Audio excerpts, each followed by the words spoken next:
All right, I want to ask y'all a question before I get started. Who has had, or describe for us, an awkward moment when you might have had 20 seconds in front of a doctor and absolutely did not know what to say to him? All right, Paul, tell us. Turn around so I can hear you. Twice. Okay.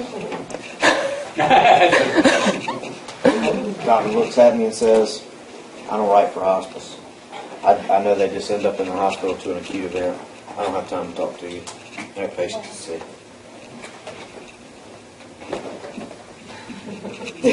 And was that basically your response? I got nothing. I sat there for a minute and thought I'd only been on the street maybe 4 days by myself with Agape, and I just said, well, I'm sorry you feel that way. I think you should sit down and talk with me about who's eligible for hospice so they don't end up in the hospital, because that's what ends up costing Medicare. Mm-hmm. He didn't like that answer too much. That's what I said, and I left. What was your second scenario? Did you say you had two? I had many. And just Agape or anytime? Yeah, well, anytime. Well, I've had what the fellow that spoke earlier. I've had people say, "Oh, my mother had a horrible experience at what we call PAC in West Columbia. We don't want anything to do with Agape." And I was coached later on that topic.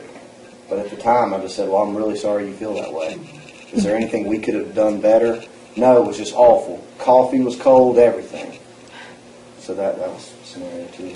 Great, thank you. Thank you. I call on that to make this point. Sometimes we truly have only 30 seconds to make our impression, or to give the information that we need to give to that doctor or to whomever it is. You know, I can't imagine those of you who are hosting lunch and learns, or who are visiting a doctor's office on a daily basis, and you're trying your best to see that doctor, and you know he's going to get there, and when he gets there, you know you have 30 seconds to give him your message. What is that message, and how do you develop it? Okay. Now, some of you know that I have a little hobby. I like to cycle. So I thought today I'd let y'all learn a little bit about me. I'm an avid cyclist, long distance. My longest ride's 100 miles. That's takes quite a while to train. Most recently I did, gosh, I guess it's been about 18 months ago now, I did 75 miles. Generally do them for a cause. I ride for Leukemia and Lymphoma Society mostly, or Diabetes Association. My father died a year ago, most of you know that, from cancer of the liver. So I think I'll probably be looking for an organization that would support maybe even cancer of the liver research or something related to the liver, something that's near and dear to me. So as I'm getting out to start my bike ride on occasion, well, before I got the GPS for my bike, I would think, where am I going? Because others of you who know me well know that I'm very directionally challenged. Very directionally challenged. And if I have to make a decision, it's always go left. Always. So here I am. Well, here's my friend. Making his decision. Where's he going? All right, we know where we're going. We're going to the top. We're going to get to the top of that mountain. We're going to get there in 30 seconds because we've got 30 seconds to make our point with that doctor. Okay? Okay? 30 seconds to make our point. So I want you to get your paper and a pen. Okay? As we begin this trek together. Can I just say, sure. To make an appointment with the doctor, which absolutely is right. But you all who are in here who are dementia education people, who are DIS customers for different reasons, it all works the same. You may need to be doing this with an employee, a peer, at a moment's notice, and have 30 seconds to make a difference to that peer, that employee. Same thing applies. Right. We can't cover. Now, if you're talking to this, it should be the same. Absolutely. It's the same concept. Right? I just had this 2 weeks ago with a family, and when I mentioned hospice, she said, oh, we had a terrible experience with hospice with my mother. And I immediately said, I am so sorry to hear that, but that's not going to happen with us, because we do a great job with what we do, et cetera, et cetera. But that's not what I wanted to hear when I first sat down with this lady. So as Lisa's talking, just keep in mind Who your audience is. every single time. And I'm It going applies all the time. I'm going to pick on Kim Rustin just for a minute, and I asked Kim permission to do this. Of course, she was excited to do it. Each November, as you all know, we host Life Blooms Eternally, and just before our State House event this year, we were excited to get a phone call from Dondi Mercer. Melba had the phone call. We were actually at lunch one day, and Dondi called Melba and said, I have an opening at my 4 o'clock show. I need somebody there. Well, I was leaving to go to Hartsville, I think, for an event, and I thought, oh my gosh. Melba was, we were all busy. Melba was sick, she said. We were all scattered at that moment, and I thought, okay, who am I going to call? So I called Kim Rustin, and I said, Kim, we've got an opportunity at 4 o'clock today. Can you go on Dondi Mercer's show? And she was like, oh my God, Lisa, I can't do that. And I said, yes, you can. She said, give me 15 minutes and call me back. So I did. She gathered herself, and she said, what should I expect from this show? I said, all right, Kim, pretend I'm Dondi Mercer. What is hospice? What is hospice? Jackie, what is hospice?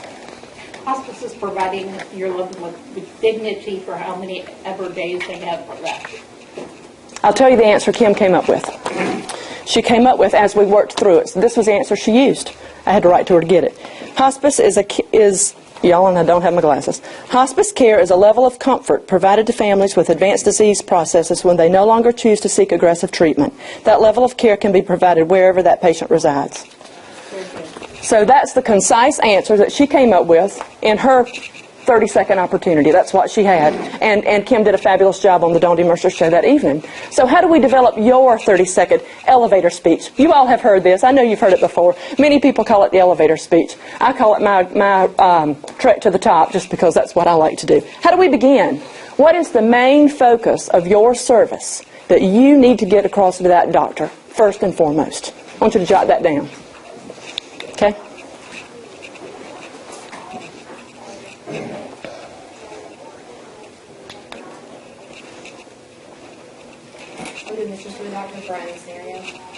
However you want to do, you can create your own scenario. Thank you, Jenny. You can create your own. What is the main focus? And as my slide shows, there might be two. Are there two main ideas that you need to get across in your 30-second spiel?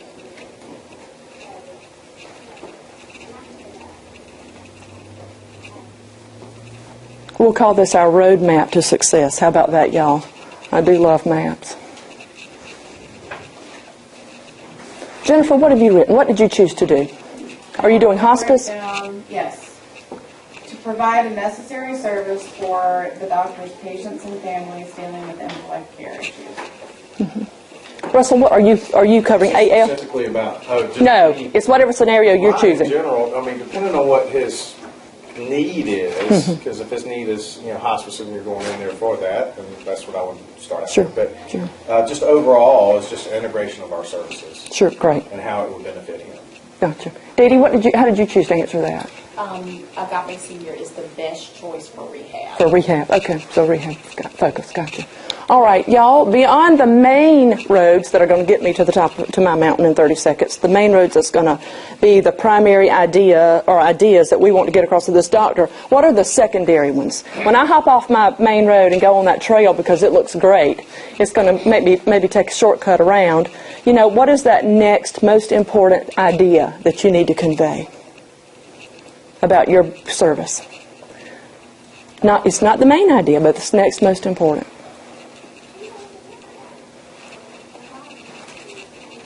How happy he would make the family. Sure. And in terms of customer service. Sure, maybe it's customer service. Exactly. Maybe it's customer service. Exactly. Right, what sets us apart. Who we are, where we're located. Who's on that hospice team. What that hospice team looks like. What bereavement looks like for hospice. What activities, what life enrichment is for AL. Primary care in AL. Mm-hmm. What are those sideline ideas, if you will, that build onto the main ones? You see my paths over there.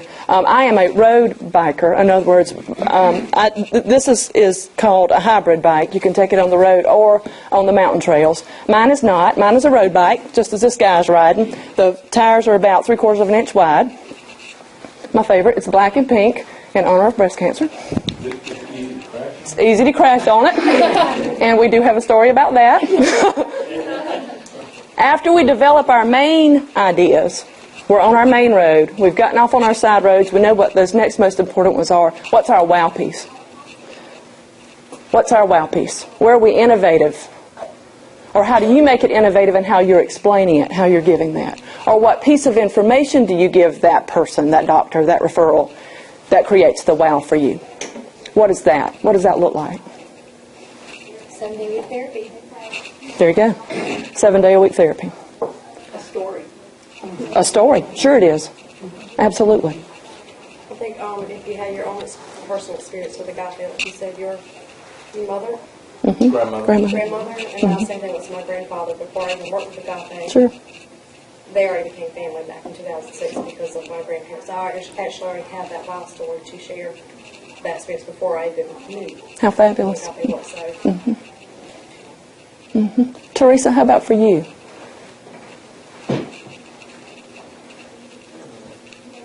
What your main idea is hospice? yeah, What hospice would be? I think that's why we're different from everybody else. Sure. Okay. Sebby, how'd you answer? Well, I would think with speaking with the doctor to mention helping them with their problem patients that they're having that's going into the ER and to help them maybe educate that patient and family. Sure, absolutely. In my mind, y'all, that wow statement, the wow moment is your responsiveness. When you tell that doctor exactly what you can do and will do for him, that person knows what to expect from you. But what really drives that point home is when you do it. When you have the opportunity to do it. Because when that happens, what's going to happen next? That guy's going to call you back. They're going to ask questions. Ask questions. Call you back the next time he has an opportunity for you. Absolutely. Absolutely. And then... We're going to keep the patient out of their office. Exactly. That's what he wants to hear. That's what he or she wants to hear. Absolutely. So here I am at the top of my mountain with my friends who beat me there because last October I was on a 36-mile ride at Fort Jackson. I just finished it. I was approaching the guard gate, literally. The last stop sign at the guard gate and a car was coming. Couldn't clip out of my shoes fast enough and I fell. And I have a tear in my rotator cuff. Haven't been on it since then. But Charles has been my buddy. Let me just tell you, Charles has some magical hands. I can do this now, I can do this now. Still can't move a lot towards my back, but it's all getting there. It's all getting there. Charles is helping me happen. Who has a complete statement? Who has a complete 30-second statement we can read and share? Maybe talk about just a little bit. Jackie, do you have 30 seconds ready? What you would get across? My story would be telling of how a lady was at the end of life and the son had left to go to the airport to pick up the last grandson to come, and I called the chaplain to come because we knew she was very close to death. And as the son arrived, the grandson went up to her and let her know that he was there and how much he loved her. And as he stepped away from the bed, I looked at the son and I asked permission to sing Amazing Grace because I just felt led to sing Amazing Grace with her. And I looked at John, who had come, our chaplain, and asked him to join me in singing. We sang the first verse. The family had joined us in singing 2 more verses. And then John read scripture and had prayer. And when we were finished, we opened our eyes. She'd actually died while we were singing to her. And the son looked at me and he said, "How did you know?" And I had to say to him, "I don't know what you're asking." And he said, "How did you know?" And again, I said, "I don't know what you're asking." He said, "How did you know Amazing Grace was her favorite song?" And I didn't know. Wow. Has anyone created a 30-second elevator speech that you might be willing to share with us from the things you jotted down? Stephen, did you write some things down? What'd you write down? Mine would be like a wow story because I'd talk about our social worker, how we treat, where we help more than just a patient, we help their families as well, because our social worker actually had a family who was going without water for 3 days, and technically, we can't go out and pay for it, so he went out and found a plumber to do the services for free. So I was able to take that back to the doctor and, let him know how the family was doing, in that situation and what we had done for them. Sure, absolutely. Well, you all certainly understand the concept of this. When you go before, When you're in that doctor's office, and you know I use that as the example, you know you only have a quick second. So in that quick second, how are you going to most impact that staff and especially that doctor or whomever it is that you truly want to get to? You know, what does that look like? But certainly this concept is adaptive to any scenario, your own staff. How do you get your point across quickly? What is it that person has to hear first and foremost? What's most important? And then what are the secondary things? Those trails, if you will. All righty? Thank you.